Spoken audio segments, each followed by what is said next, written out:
Magandang gabi mga kagiman. Katatapos ko lang po alay ng dasal sa Panginoong Kristo. Ang tatalakayin po natin ngayon mga kagiman ay tungkol sa pagtatawas ng isang pasyente gamit ang posporo.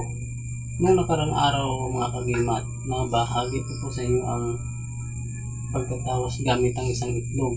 Ngayon naman po ay gamit ang isang posporo mga kagiman.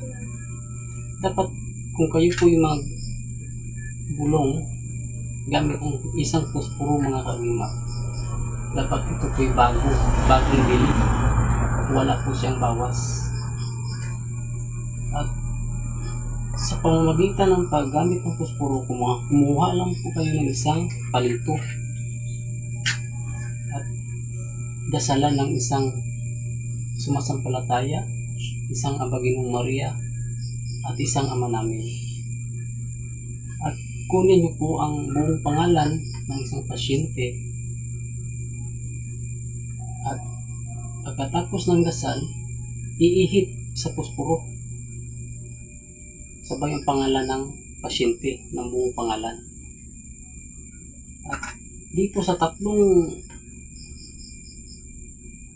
daliri natin mga kagimat, dito po itutok lang mga kagimat.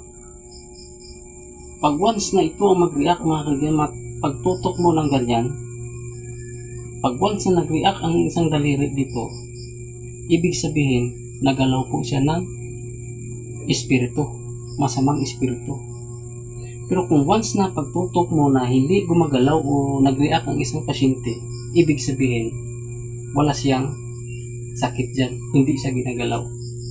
Pag dito naman itinutok mga kagimat, pag once na mag-react ang isang pasyente, so ibig sabihin nagagalaw po siya ng elemento.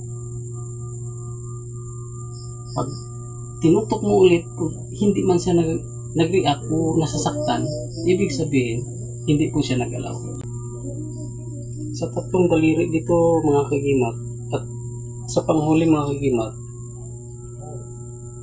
ito sa pinakamataas, ang pinakauli, tatlo lang yung mga kagimat, espiritu, elemento, at panghuli ito ang tao. Pag once na tinutok mo dito ulit mga kagimat, pag nag-react siya, ibig sabihin nagalaw po siya ng tao, masamang tao. Pag tutok mo, kung hindi nag-react o nasasaktan, ibig sabihin hindi po siya nagagalaw. Ganun po yun mga kagimat. Pag once na mag-react, pag tinutok ang isang posporo na may dasal, pag once na sa tatlong ito, pag nag-react ang isang pasyente, ibig sabihin nagalaw po yan. Pero kung sa tatlo na to, tinutok na hindi siya nasasaktan o nagre-react, ibig sabihin ang sakit po niya ay pang-hospital po talaga. Ganun po yun ang tandaan niyo mga kagimat. Sinishare ko lang po ang ating nalalaman tungkol sa pagtatawas ng gamit ng isang posporo. Kaya ang maliliit ay espiritu, elemento, ito po ay tao. Pag once na dito tinutok at nag-react, ibig sabihin nagalaw po yan ng tao. Pag once ng tao ang gumagalaw, apat lang po ang ibig sabihin dyan. Kung hindi siya na binabarang, kulang o hindi kulang, tigal po o hindi tigal po, lason. Lason sa hangin, pinaagi lang sa hangin, sa tubig, kasi maraming mga.